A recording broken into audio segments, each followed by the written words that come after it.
What's up, guys? Question of the day is, should you buy a 10th Gen F150 in 2025?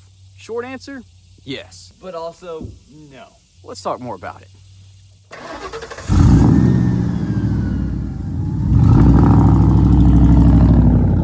1997 to 2003. This generation was the first for a lot of awesome new features and also the last for quite a few as well, which we'll get into later on in this video. I think we should start off by just doing a quick walk around and check out the condition of this thing after 28 years of it being on this earth. This is a 1997, so first year of the 10th gen, and you might be shocked with how good a condition this thing is in. And it's not lived a baby life. It has had a multitude of different lifestyles thrown at it, and it's just taking it with strides. You might already can tell, paint's really freaking good. Yeah, it could go for a professional cut and buff, but dude, you'll see like 5-year-old trucks that look absolutely clapped out, sun-baked, and this thing's 28 years old, and there is no clear coat failure at all. Yeah, there is a little bit of sun fade, of course.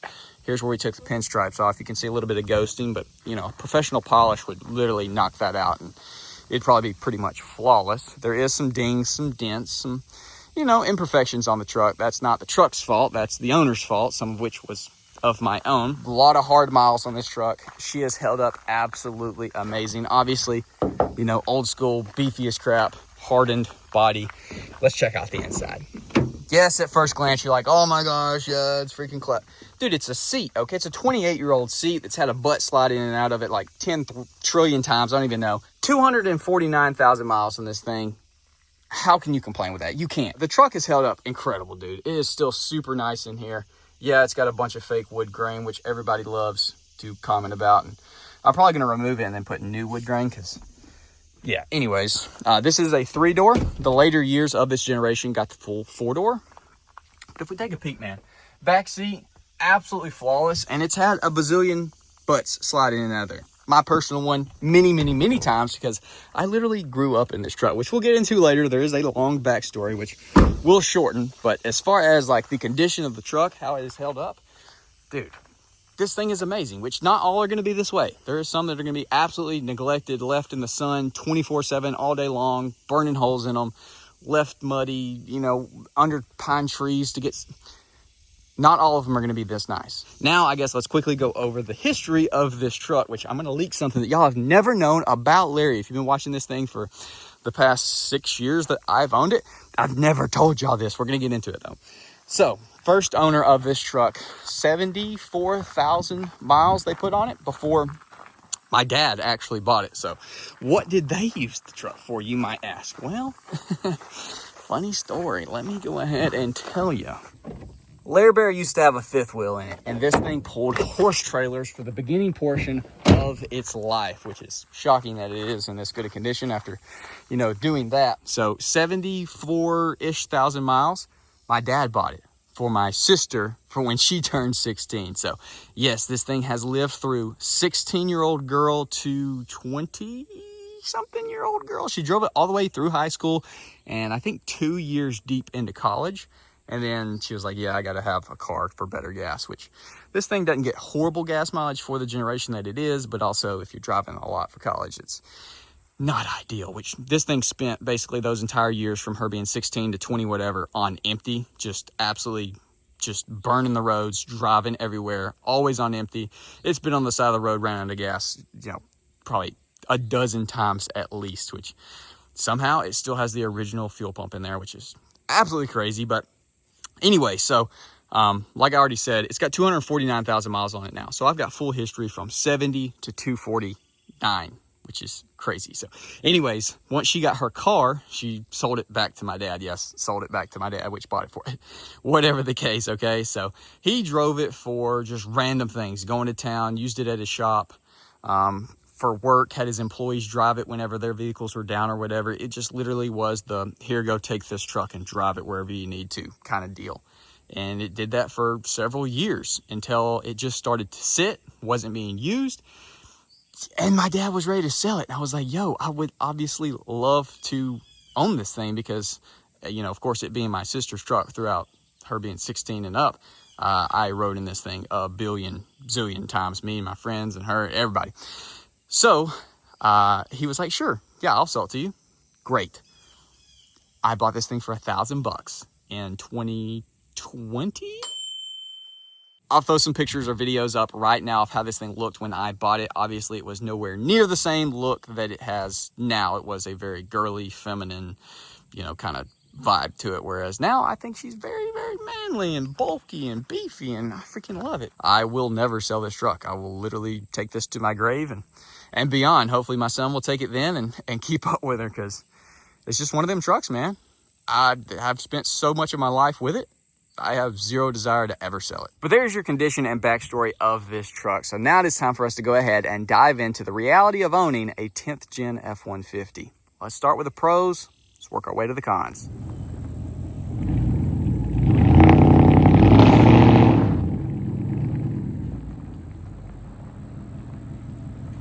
I've said it once, I've said it 1,000 times. You keep your eyes peeled, you see 10th gens literally everywhere. This is the third one I've seen in the span of about, I don't know, 2 minutes. Absolute beat the crap up, but still out on the road, brother. They're everywhere. I promise. Just open your eyes. They're little jelly beans. They kind of blend in with traffic and you don't really notice them, but they're out there all over the place. So number one on my list is going to be the overall variety that you have to choose from with this generation of trucks. So cab configuration, trim levels, special editions. There is a bunch of different choices. So of course you could get a single cab, you could get an extended cab, but for the first time, the 150 1500 class, you could get a factory crew cab truck. And I mean, look at it today. What's the number one selling vehicle in the world? A crew cab F-150. And you have all thanks to the 10th gen for bringing that to life. XL, of course, your work truck. Then you step it up to an XLT, get a little bit better, and then you jump to the Lariat, which is definitely not the same jump as the XL or XLT to a Lariat of today's trim levels, but still a nice little touch. And then you go up to the King Ranch, the glorious best interior ever put in an F-150. The 11th gen King Ranch was also really nice, but still, first introduction to that proper saddle leather, which if someone has taken care of it, it can still look extremely good, but in most cases they are pretty worn and abused and stained and stuff. But I'm sure you can still find plenty of trucks that have that nice King Ranch interior. As far as special editions go, you got the freaking Ford Lightning, which I guess it wasn't the first. They had the 9th gen, I guess it was, but not properly fast, versus the 10th gen Ford Lightning. Freaking monster. Had huge potential. Not quite on the same scale as like a Cobra Terminator, but still right there, very similar, still beloved today, still highly sought after. And, you know, they did have a very high, you know, limit of power potential compared to what anything had been seen before. And then my personal favorite, the Harley Davidson edition, which I hope to own one someday. I absolutely love them. Not super crazy about the early years of like this one where you couldn't get a crew cab. Those were just like some trim levels, you know, badges, some black interior. The later, like 2002, 3, whenever they did the crew cab Harley editions, factory supercharger, and they're just absolutely disgusting. You could get them in a bunch of different colors. You had like the Shamu, the big silver, but you could also get them in black with flame. A bunch of paint schemes that were super cool. And obviously a factory supercharged truck, absolutely disgusting. And the interior on those, sunroof, full blackout on the inside, and you know, the Harley badges and everything, just like anything else. You look long enough, you're willing to pay enough money, you can find one in good shape. So yeah, Ford in this generation, they gave you more options and trim levels and, you know, just a variety of things you could choose from to really just pick what you actually wanted, not just your, hey, it's a, you know, old man tan, extended cab, standard bed, OBS truck. Like GM put out 10 billion of those. You had a bunch of different options here. Super freaking cool. I guess number two, we'll go ahead and jump into the pricing, because I did mention that previously. Yes, it is dependent on how nice of a truck, how nice one of these you want, because they can get very expensive. Now, unfortunately, myself and most of y'all as well, we didn't buy vehicles in the glory days of these things getting like pawned off. Yes, I bought this one for my dad for $1,000, but I got extremely lucky, and he did me a solid on that one. That's about all I can say with that. Now, you can still find one of these trucks in really good condition, whether it's a, you know, a King Ranch crew cab or whatever, for, you know, $10,000 and less, which seems crazy to say, because you know, several years I've been fixing up trucks and stuff, and they've definitely not always been that price. They have started to come up, just like most all used vehicles, because nobody wants to spend $80,000 on a brand new one now. Much rather spend, you know, 8 to 12 on an older one that's still got a lot of life left. So but as far as, you know, your GMT 800s, which most people compare these to. They don't really compare them to what they truly should be, which is the second gen Ram and the, you know, OBS truck, which I do think these are ahead of those, which we have all three of those. And we're going to do a comparison sometime, so we're not going to talk too much on that. But same mileage, same condition, you're going to buy one of these cheaper than you are a GMT 800 most cases. So pricing is definitely something that is a pro for these trucks. Not a ton of people love them. They don't really like the way they look, or you know, they don't like Ford, or whatever the case is. So they're not as sought after as a lot of your Chevrolet and GMC stuff. So typically you can get a really nice one for cheaper than what you would pay for the other brand. Next pro for these trucks, I guess, is very similar to what I spoke on originally, but we're going to just talk about like key features and tech that was added to these trucks. So most of this is the later years of the 10th gen. Not as many were available for like this one being a first year, even, you know, first 3 years. I think a lot of them didn't have the options, but the introduction of the keypad on the door handle was on the 10th gen. So you could leave your truck running, but lock it. Don't have to take your keys out. Don't have to turn the truck off, but you can keep yourself stuck inside safely and just type your keypad in when you walk back out. And super convenient. Had that on, well, I've got it on my 6-liter in the shop right there, but also on my first truck, my 11th gen F150, and I used it all the time. Super, super convenient. And then on the interior, you got some nice things that you will still enjoy here in 2025, most of which did come in the later years of these trucks, but even still, you got some nice things here in the first couple of years. So auto roll down windows, that's nice. Of course, power locks, power windows. The later years got the adjustable pedals, so you can move those forward and back instead of having to move your seat. GM didn't do that until what, like 2007, 8 or beyond. Way ahead of its time. Way to go, Ford. You got the power sunroof, of course. Rear slider. Yes, we do have the baller cassette player still in our factory head unit right here, but this truck also did come with a 6-disc changer. It's back here in the door that doesn't open. You just slide that guy over, pop it out, throw you 6 CDs in there, and you're good to go. You don't have to swap them out up here. That was pretty cool. You could have the option to save or kill your passenger, which is hilarious. Interior wise, awesome trucks. They're not the best feeling, most comfortable, like you're just gonna hop in it and feel right at home immediately, but still super nice. They have lasted the test of time, and there's not a whole lot to complain about aside from how ugly the steering wheel is. It's pretty freaking ugly.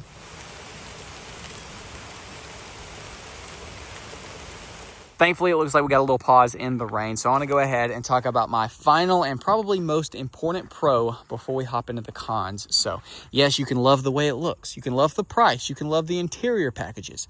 But if it's not reliable, it's not a good truck. So, I want to speak from first-hand experience about the reliability of my 10th gen F-150. Not get my information from Uncle Jim's aunt that never changed her oil and it blew up at 100,000 miles. No, you can neglect any truck to death. I promise you can. Some will last longer than others. Some will die extremely quick. But if you don't do the proper maintenance, it's going to have its negative effects. So as you can assume, this one probably didn't have the best maintenance schedule either. From a 16-year-old girl to 22-year-old girl driving it, it got an oil change, I'm sure, whenever it came home, and Dad probably noticed it being like 20,000 miles overdue, and he didn't hear anything about the truck unless something was broke. So yeah, you can imagine that's kind of worst case scenario for maintenance is, a young woman. That's not anything weird. That is what it is. Okay. So from 70,000 miles to 250,000 miles, how reliable has this truck been? Extremely, extremely reliable. The engine, the transmission, the rear end, they are all unopened. That's not to say it hasn't had its problems. We're going to talk about those in the cons, which we're also going to talk about more that this truck specifically hasn't given, but others have that I know about for sure in the cons list. Okay, so be on the lookout there. This specific truck, 5.4, 2-valve, not the 3-valve. Don't get that confused. That's the 11th gen. That's the next generation of F150. 2-valve. 4R70, whatever it is. The big rear end. This is the drum brake truck. Later years got the disc brakes with the smaller rear end. This thing's been absolutely bulletproof, dude. It has been absolutely amazing. Just like my dad's 2006 Toyota Tundra, which literally the first gen Tundra is a copy paste of the 10th gen F-150. It was so close they literally got sued.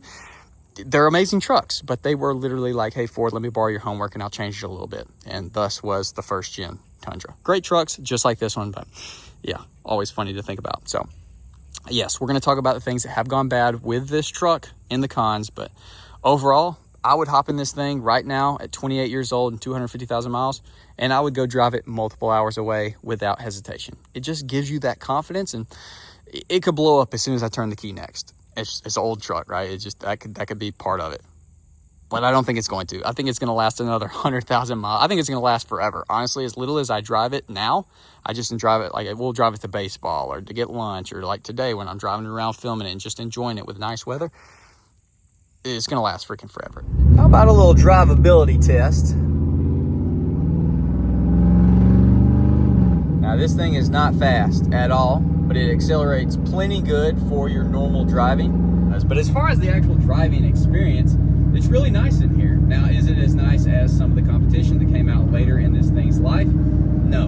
I would compare this to a OBS GM. So comfortable, but not like super, oh my gosh, I feel like I'm in a rocket ship. This is perfect. It was made for me. I don't know why I said rocket ship. I don't know. It's just not extremely tailored for just everything perfect comfort. So the seats are pretty flat, and that's why I'd compare them to an OBS. Very flat seats, so you don't have any bolstering at the bottom or the top. Nothing really holds you in, and it's not the most comfortable. So if you compared it to what was its competition, the GMT 800s, way more comfort in there. You just feel a lot more naturally at home. Not to say that you feel bad in this truck, it's just not as just warm and inviting feeling as when you sit in one of those trucks.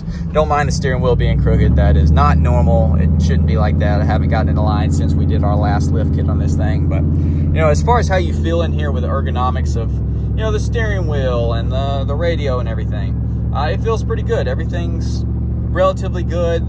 You got to lean to hit some of your buttons up here, but door feels good right here. You feel nice and comfortable in the truck. Now it's time to go ahead and talk about the cons, because there is a couple of things that plague this generation that could potentially keep you from wanting to own one. So we're just going to go ahead, walk around, talk to y'all about the things that have gone bad, things that I've had to replace, and the things that thankfully I have not experienced yet, but could potentially in the future. So last thing that I've had to replace that I feel like is just regular maintenance would be the battery. Obviously, sometimes the truck wouldn't crank, but also it would just completely freak out the theft system because it was reading low voltage or something. It thought it was getting stolen, so it would set off the alarm, flashing lights. It would not stop until you disconnected the battery, charged it back up, and then once you put the battery back on, it would freak out once again, and you'd have to get in there and crank the truck up with the key. Or actually, you'd have to hit the unlock button on the key fob. So if you ain't got a key fob, that could be even bigger problem. So yeah, that was super annoying. But once we replaced the battery, obviously now all is happy. However, there is one other thing that might just be a quirk for my specific truck. Whenever you lock it with a key fob, it'll lock the passenger, but this won't go all the way down to the driver. And so if you walk up to it and the truck is fully thinking it's locked, you go grab this, the door will open because it didn't actually lock, but it thinks it's locked, and then it thinks you're stealing it, and it will definitely embarrass you in a parking lot because it sets the alarm off and it freaks out until you get in and crank it. Yeah, probably just a quirk with my truck. It definitely could be as simple as just needing a new motor right there. So yeah, not a big deal, but also I guess worth mentioning. So now, as far as things that have gone bad under the hood, get familiar with coil packs because you're gonna be replacing those. So this one has been through a multitude of sets since my family has owned it. It's been through a set since I've owned it. I remember it like it was yesterday. It's probably been 4 years ago or something. I was driving up over a big hill and it went from nice and smooth to like literally I'd have bet a bunch of money that the transmission had fell out from under the truck and was dragging on the ground. But it literally was just the coil pack. So yeah, that thing can definitely be deceitful, and you'll notice it. Buddy, when that thing's bad, you're going to be replacing it quick, or you're going to be hating life. So yeah, that's probably, I mean, honestly, somewhat just regular maintenance with spark plugs, air filter, oil changes. Maybe it's a little too soon, or more soon than you would expect to replace them, but you're probably going to be replacing them now. Anything else under the hood? No. Everything else is totally stock. Now, is it perfect, 1,000,000% condition?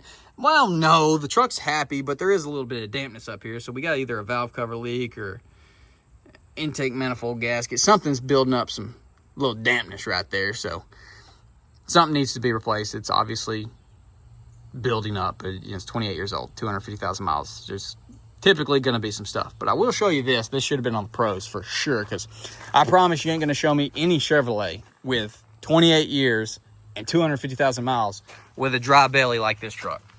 Transmission, engine, dry as a freaking bone. I'm not hating on GM. I love them. But you ain't going to find a truck with this age and miles that has a dry belly like this truck. So that's a huge pro. But yeah, we got some kind of leak up top. But the truck itself's happy. If you saw the check engine light, that's for the exhaust. It's not for anything else. So yeah, she's been super, super reliable up here. Once again, 5.4, 2-valve, not 3. Yes, you could experience a couple major issues with these engines. Head gaskets, potentially. Spark plugs launching through your hood. It's possible. Your truck might have already had that happen, or it might happen in the future, or it might never happen. I don't know. But it, you know, the internet says that's something that can happen on these. The breaking the tip off into the head, that's a 3-valve thing. I mean, it could happen with anything. You take a spark plug out wrong, but that's a 3-valve thing. Quit putting that on the 2-valve. 2-wheel drive trucks are cool. They just have a spring right there with a shock in the middle. That's what this truck is. It's been great, but, you know, probably going to need replacing of some parts when you get the truck. Shocks, ball joints, wheel bearings. Definitely your sway bar end links. They're going to be totally shot. You're going to hear them. It's going to sound like metal bounce. That's the sway bar end links. That's just happening with age, man. That's just part of it, I guess. So probably expect to do that. But this generation was also the last of the torsion bar style on the 4-wheel drive trucks. The 11th gen, they went to coilover style for the 2 and 4-wheel drive. So yeah, your GMT 800 guy that's getting 3-inch keys, it's from this, but 4-wheel drive. So yeah, I don't really have any experience with those. So if the transfer case or the 4-wheel drive system have issues, drop a comment. I know the GMT 800s, especially the 2500s, the chains will wear through the case. It's a problem. Is that a problem here? Is there any of those issues? Don't know. Let the people know in the comments if you got one of these higher mileage 4-wheel drive trucks or lower miles with bad experience. I don't know. Interior. That door, when you get your truck, it probably ain't going to open, okay? I'm going to be honest. You either going to replace that when you get your truck or at some point in its life, even if it's already been replaced. The cable will either snap or the plastic tab will pull through. You'll go to grab this, nothing will happen. Same for the inside. You got to take this apart. I've got like multiple videos. I've had to do it twice on this truck. The 6-liter over there, doors are currently bad on it. I've still got to do that. It's a common thing. Very, very common. Not that hard of a fix. Kind of annoying, especially if you're one that does have to replace the cable. But yeah, if your door don't open, look it up. There's plenty of videos. Interior. Headliner was the biggest problem when I got this thing. It looked like Freddy Krueger went in here and just had a field day. Obviously, we swapped it out for some suede. And it's been a couple of years since we did that, and it still looks beautiful in here. No, I didn't put my visors back in. Yes, you can. Obviously, you just have to paint them or whatever. Didn't need them. Didn't care for them. Looks great in here. Other stuff. I mean, I already showed y'all the inside. Seats are worn. Yeah. Didn't have a dash crack until I replaced the dash lights because they got dim, and I tried to remove that before I got all the bolts out, and I freaking broke it like an idiot. Other than that, everything was flawless in here, and it still wouldn't have a crack if I didn't do that. AC is not cold. That sucks. It's never been cold. It could be a simple fix. It could not be. It all blows. Heat will burn you out, but it ain't blowing cold air at all whatsoever. So, yeah, that's definitely a con in my experience because, you know, it's miserable outside, and you just got to ride with the windows down. Anything else? Some people will experience leaks for sure. I see a lot of people posting on the 10th gen stuff about their back glass leaking. I've never experienced that. I've never experienced a third brake light leaking. You just saw it poured rain on here, and I will put my hand up here, and it is literally bone dry. There's no moisture whatsoever. So I've not experienced that, but I do know that is a problem that some people do. Now, let's keep going. Brakes. I replaced the front brakes, which costs like as much as I paid for this truck because we upgraded her, boy. We put them, what were they? I don't even remember what they are. And we did the upgraded, which they're just like a reman caliper, but red. Christmas tree style, baby. Come on. Rotors, pads. What were they? Something stop, power stop. I don't even know. Either way, those seized up on us while we were driving, and that was not a fun experience. I couldn't drive anymore because there was like a 1 billion degree heat building up. And yeah, we replaced that. Or actually, we hung the caliper out of the way and drove home with good old drum brakes in the back because, yeah, that's a con. Freaking drum brakes. They suck. But apparently the drum brake versions of like this truck, got the big rear end out there, the red truck. It's got disc brakes in the rear, but it's got the small rear end. So yeah, just keep your front brakes working good and say screw it to drum brakes, because they hurt my brain. I don't like them. Anything else? Let me think. Rust could potentially be a problem for your truck. If it's up north or at the beach or something, you could have a rusty 10th gen, but you could also have just like a demolished GMT 800. It's not special to the 10th gen. Any old truck that's been in salt and rust, or salt and sand and that kind of stuff, it can rust out. So I've seen several people say that theirs is literally falling apart, but this one, being a complete Southern truck its entire life, living basically its entire life in like a 50-mile area radius from me, which is freaking sick. The only thing that's rusty, and it's just surface rust, is, you know, underneath the leaf springs. The frame was very, very rusty, not very, very rusty looking. It wasn't like structural, it was all surface rust, but it did look bad. We wire wheeled it down and then we painted it, and now obviously it looks glorious. So no issue with that on my truck, but could be an issue if your truck's been up north or, you know, floating in the ocean, one of the two. What else? I swapped my back glasses out because they had, like, I can't remember what it is. It's something that these came with, and it looked like a mirror. It looked weird, and then I took them off that 2002 over there and put it on here, and now it just looks black, which is so much better. But I did talk about the paint being great on here, but I will say, on top of the mirror, it's starting to let go. So it's been doing that for a couple of years. Depressing, but it is what it is. It's on plastic, so yeah. So a potential con that I have not experienced but could potentially in the future would be head gaskets. So yeah, it's, in my opinion, a more 4.6 problem than a 5.4. People will argue with you all day long. You got like the GM versus Ford, but then you got the Ford versus Ford. I'm a 4.6 guy, I'm a 5.4 guy, and they fight over each other. Listen, I've had several 5.4s at this point, and I've never had engine issues. Yet the 4.6 that I have, and the many other friends that I've had that had 4.6s, they had 4.6 problems, okay? So the red one over there, we got it with a blown head gasket. Bought it for the lift kit, and it didn't know it was wrecked. It ended up being wrecked. We were going to fix it, and then we ended up just blowing it up because why not?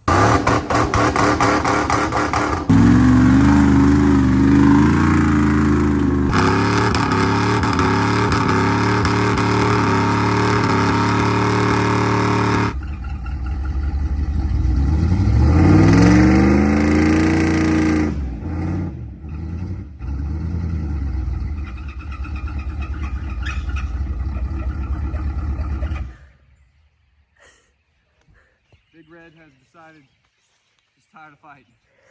She's done.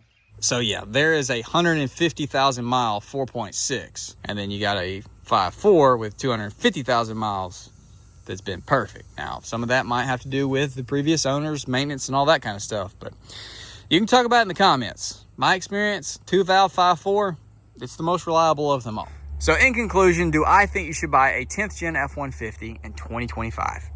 Absolutely yes. At least go drive one, experience them before you immediately go buy a GMT 800, which I have compared to this truck many times in this video, and y'all know I love those trucks. They're reliable, they're comfortable, they look great, they offer a ton of perks. But I also think you should check out a 10th Gen F150 because I love this freaking truck. I've always loved it. It's been super good to me, and I plan to keep it forever. So yeah, man, we just need more people out here saving the 10th gens, because there's a lot of people that just have them sitting in their yards rotting, whether they got some kind of small issue or they got a freaking Harley with a blown engine or blown transmission or something. They just refuse to sell them. Quit hogging y'all stuff. Sell it to us that would love to fix it and experience it. So yeah, I love 10th gens, dude. I think they're super cool. I hope to own a couple more of them. I love them. I think you will too. Give them a shot, but also know they're old trucks with a bunch of miles, and they could blow up the moment you drive home. So that's the unfortunate reality with any truck that's of this age, man. They've already lived a long life. They could live a lot longer life with you, and they also might blow up on the way home. So yeah, that's not just a 10th gen thing. That's anything old thing. So yeah, there it is. Hopefully you did enjoy. Drop a comment, leave a like, subscribe if you're new, ring that bell notification, and I will see y'all boys in the next one.